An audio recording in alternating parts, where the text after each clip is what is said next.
People flow in and out of the city returns to pre-pandemic levels during the Chinese New Year holidays. Retail sales and sector in Hong Kong is not benefiting from the bigger numbers. And footage of Israel's hostage rescue operation in Gaza.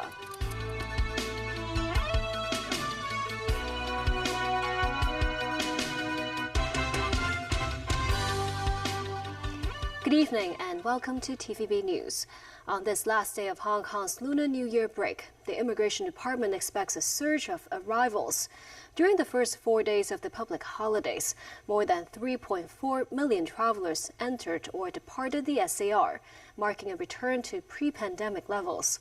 But compared with before the pandemic, the rise in outbound traveler numbers during the peak travel season was much smaller than the plunge in incoming visitor figures. In the morning, a bustling scene at the West Kowloon station of the Guangzhou-Shenzhen-Hong Kong Express Rail Link, with many returning Hong Kong families.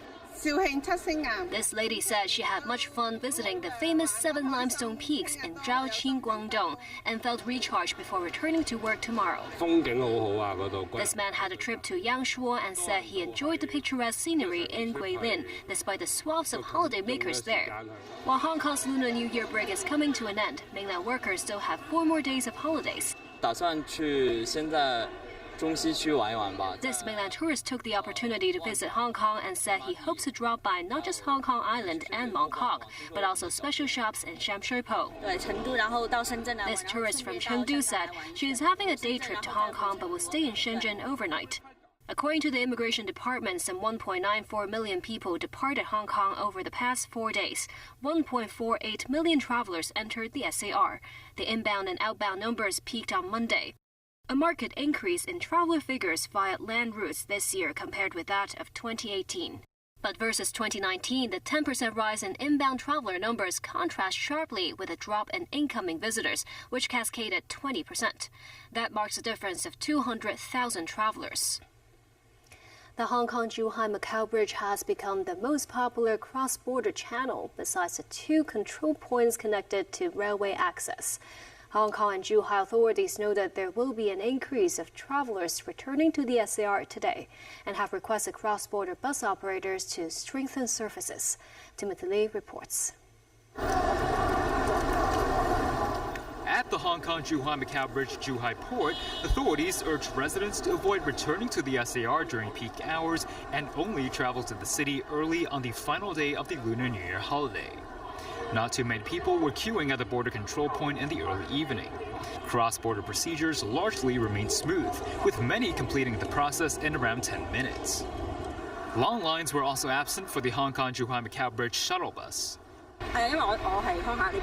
This woman said the cross-border procedure was efficient, adding that she selected to return to the city via bus because it was much more convenient than the Luowu or Shenzhen Bay port options. While this woman noted there were more people than usual, and that it took double the time to cross the border. Data from Zhuhai border authorities indicated passenger flow reached 130,000 on the 12th of this month, setting a new record since the Hong Kong-Zhuhai-Macau Bridge began operating 5 years ago. Hong Kong Automobile Association President Ringo Lee believes the reason for the increased vehicle flow was because of the relaxed traffic measures during the New Year. Meanwhile, over 8,000 vehicles fitted with a single-number car plate crossed the border during the holiday period, setting a new record since the implementation of the northbound travel for Hong Kong vehicle scheme.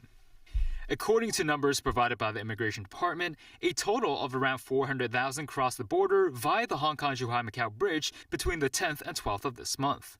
Around 240,000 departed Hong Kong during the same period. Timothy Lee, TVB News. More than 600,000 people visited the SAR over the course of the Chinese New Year holidays. Some in the tourism sector believe the fireworks performance on Sunday helped to boost hotel occupancy, while the retail sector lamented business remained less than stellar. Timothy Lee again.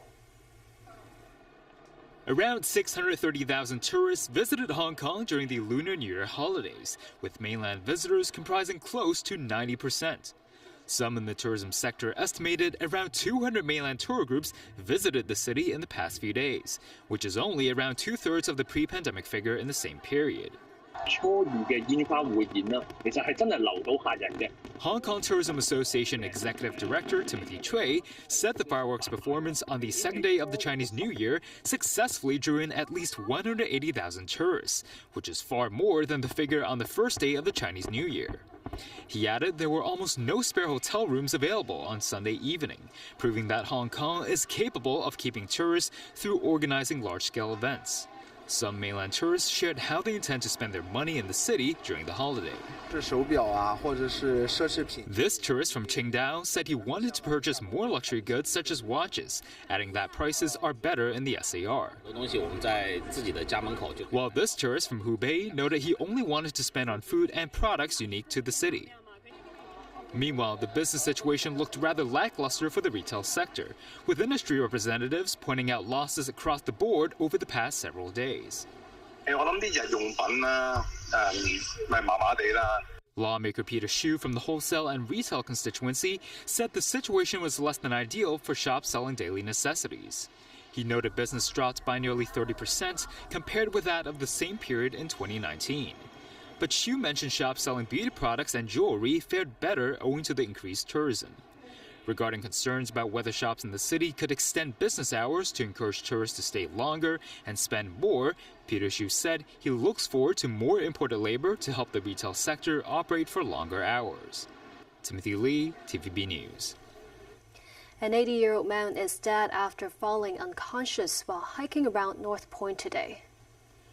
The government flying services dispatched a helicopter for the rescue operation. That's after the police received the report at around 4 p.m. The man was among a group of 12 hikers along Sir Cecil's Ride and Brimer Hill Road in North Point. The helicopter carried the man to a hospital for emergency treatment, but the man was later certified dead. Overseas, Israel's military has released footage of their operation early Monday morning. They rescued 2 hostages in the southern Gaza city of Rafah. The operation killed at least 74 Palestinians, including women and children, according to Palestinian health officials. The rescue comes ahead of an expected Israeli offensive against Rafah, where around 1.5 million people are sheltering. NBC News with a story. Tonight, the emotional reunion the families of 2 Israeli hostages have been waiting for months. Luis Har and Fernando Marman back with their loved ones, freed from their Hamas captors by Israeli troops. They're in good condition despite 129 days of captivity. Hamas kidnapped them from a kibbutz during the October 7th terror attacks. It was very emotional to see them, to hug them, to feel them. It feels almost unreal. This new Israeli drone footage shows the moment commandos stormed an apartment building in southern Gaza, exchanging fire with Hamas gunmen and emerging with Har and Marman. Do you want a blanket? An Israeli Navy SEAL asks. It's warm in our hearts, Har replies. The operation was launched at 1:49 a.m. in the heart of the city of Rafah. The hostages held in a second-floor apartment by 3 armed Hamas guards, Israel says. We penetrated it with explosives. It was a clear and sweep operation, finding the hostages, bringing them both out. Israel pounding the area with airstrikes to cover the commandos' retreat. At least 67 Palestinians, many of them civilians, killed according to the Hamas-run health ministry. Palestinian doctors like Noor Al-Wahedi struggling to treat the wounded. The situation is more than catastrophic. We are dealing with a new case every minute. President Biden tonight once again warning Israel against an all-out assault on Rafah, where half the population of Gaza is seeking refuge. They're packed into Rafah, exposed and vulnerable. They need to be protected. And the CIA director will be in Cairo Tuesday for more negotiations on the hostages. In the U.S., another deadly shooting. 1 person was killed and 5 others were injured in a shooting at a New York City subway station during the Monday evening commute, authorities said. The shooter was still at large after opening fire during the early evening as people finished work and children came home from school. Nasri Karim has more. Authorities said a man in his 30s was killed, while 4 others had injuries described as serious. The shooting occurred at a station in the Bronx at the intersection of Mount Eden and Jerome Avenues. Video from a local TV helicopter showed a train stopped at the station with orange evidence cones placed at various points on the platform. The gunfire broke out at a time when stations throughout the city are filled with kids coming home from school and many workers are beginning their evening commute. A shooting was triggered by an argument between two groups of teenagers riding the subway. After the train's doors opened at the station, the shooting started. Police said a hunt was on for the shooter, who fled the scene, though they did not rule out more suspects. One witness was quoted by the US media as saying 2 kids were yelling and there was at least 6 shots. The ages of those shot ranged from 14 to 71. Today, another senseless act of violence occurred on our transit system. We have innocent victims, and we want New Yorkers to know that we will get you, whoever was responsible. Police say the incident was not a random shooting. All right, so let me start off by saying this. We don't believe this was a random shooting. We do not believe that this was an individual indiscriminately firing into a train or in a train station. This incident today occurred, or was as a result of 2 groups that started fighting while on a train. This is unacceptable.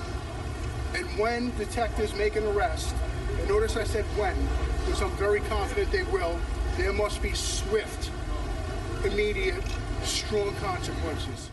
Fear of violence on the subway system spiked after a string of incidents in recent years, but overall, crime in New York City has been plummeting since the surge at the height of the COVID-19 pandemic.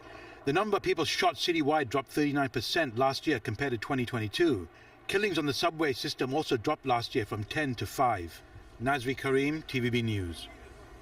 Still ahead.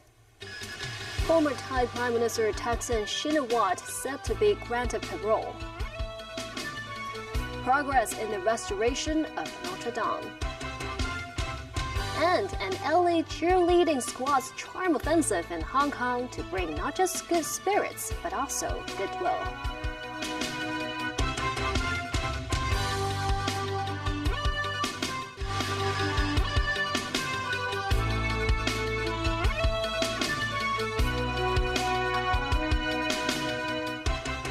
Welcome back. Thailand's former Prime Minister Thaksin Shinawatra has been granted parole and could be released this weekend. The country's Justice Minister made the announcement today, confirmed by Prime Minister Srettha Thavisin after the weekly cabinet meeting. Thaksin last year returned from more than a decade of self-imposed exile. He became Prime Minister in 2001 and was easily re-elected in 2005. But was ousted by a military coup in 2006. He had been in exile since 2008 amid a corruption conviction he said was politically motivated. He voluntarily returned to Thailand in August and was given a jail term of 8 years, later reduced to 1 year by the king. Thaksin still has more legal hurdles, though. Thai officials said last week they have revived his royal defamation case from 9 years ago. If Thaksin is indicted, he could be detained again as soon as he is released. Scaffolding covering the summit of the Notre Dame Cathedral in Paris was removed on Monday after nearly 5 years of reconstruction. The cathedral was ravaged by fire in April 2019 and now draws closer to its renaissance. Massive cranes could be seen lifting away blocks of scaffolding to reveal the newly implanted spire and the new golden rooster and cross that adorn it. While much of the cathedral remains surrounded by scaffolding, the removal of those around the summit are giving the public and faithful a taste of what Notre Dame will soon look like once the restoration work is finished. Officials say it is well on track for a December 8th reopening. It was only this past December that Notre Dame got its rooster back. It was reimagined as a new golden rooster with licking flamed feathers. Cheerleading is not just about glamorous looks, energetic chants, and flashy routines. It can also be about connecting communities as well as extending goodwill and good spirits. During this year's Lunar New Year season, the Los Angeles Rams cheerleading squad were in Hong Kong to root for the city. We spoke with a professional cheerleading team before they returned to their country. 1, 2, 3. 4, 5. Taking over the streets in Mongkok here are the cheerleaders of the Los Angeles Rams, an American football team playing in the NFL. 4, 5, 6, 7, 8. The squad also cheered against the backdrop of our iconic Victoria Harbour skyline, as well as the Palace Museum at the West Kowloon Cultural District. They were invited to take part in the city's Lunar New Year parade on Saturday, which marked the second time the LA Rams cheerleading team performed for the city. Being a community ambassador is the best part of the job, really. Hong Kong has such a unique and special culture and vibe and positivity and energy about it, and I think it's really cool that we get to bring little aspects of what we do in LA and cheerleading, and then we get to bring it here and perform it in the parade and meet new people and make new connections and you know, spread the Rams love all around Asia. Their director, Keely Fimbres, who has managed the squad for more than 30 years, told us the team's Hong Kong escapade this year also coincides with the cheerleading troop's 50th anniversary. This trip is really special. We now have a broader reach. In 4 days, we've tried to cram in all the events required, including rehearsal, the parade, some social media activities, some food tours. Meet and greet sessions too with Hong Kong's football teams. Aged between 18 and 32, many of the 27 cheerleaders work full-time in professional fields such as teaching, physiotherapy, and interior design.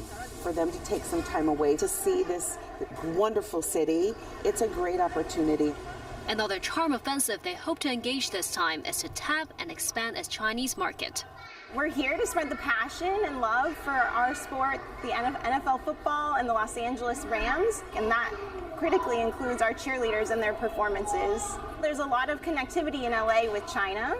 We obviously have a big Chinese presence, and we're excited to reach out and grow the market. The director of the LA Rams also told us they hope they could come to Asia for more performances in 2024, and they hope to perform again at the Lunar New Year parade in Hong Kong and mainland China.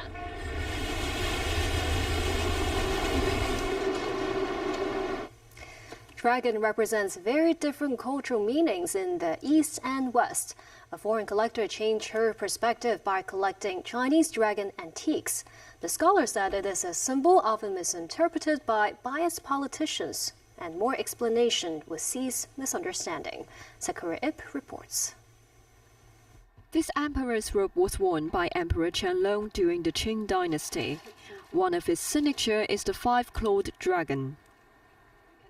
Have you seen a green dragon with ox horns before? It was believed to be a gift to Tibet back then. It suits well with the year of green dragon. Teresa Coleman started collecting Chinese antiquities in the 70s. Textile is her favorite. Among her 3,000 pieces collection, around 1/8 of items have dragon themes. They do look cute, and they are, and they were very, very different from the Western dragon. It's a benevolent creature. You can tell a Ming dragon from a Qing dragon. The Ming dragons look like comic book, big eyes and bushy eyebrows, and the later dragons became more and more static by the end of the 19th century. Following her passion, she studied translated books and recorded every detail on the robe, including the bronze liberation cups for ritual ceremony, the axe representing power and justice, as well as a plate of grain representing the emperor's responsibility to feed his people. You can have a court robe in Europe, and it's just beautiful, embroidered with pearls, and it doesn't mean anything except I am rich. But the Chinese robes, they told a story. This fabric fragment was an elbow cushion case. Back then, the imperial family members would lay their elbows on this kind of cushions. According to the design and the color of this cushion case, this cushion was used by emperor, empress, and the empress dowager. The dragon represents very different cultural meanings in the East and West, said one scholar. Sometimes it was misinterpreted by politicians. Professor Cai Zhongqi, director of the Advanced Institute of Global Chinese Studies of Lingnan University, said politicians with a cultural bias use the dragon as a symbol to deliver negative messages. He pointed out that the dragon represents nature's power and happiness in Oriental tradition. He hoped more explanation will help stop the misunderstanding. Zachary Ip, TVB News. As of Monday, the Consumer Council received more than 1,300 complaints related to the friendly match between Inter Miami and a Hong Kong 11 team. The watchdog said it will be more difficult for those who purchase tickets via unofficial channels to receive a refund. The complaints related to the match, which was supposed to feature Argentine football star Lionel Messi, involved upwards of $9.4 million. The watchdog said Tatler Asia, organizer of Inter Miami's friendly match, had considered holding another event as compensation to the fans, but eventually decided that a partial refund is the best approach. More details about the refund will be announced in March. Among the complaints received by the watchdog, 20% are from tourists. Julie Wang, the Consumer Council's chief executive, said it's unlikely the organizer will compensate other costs of their trips to Hong Kong.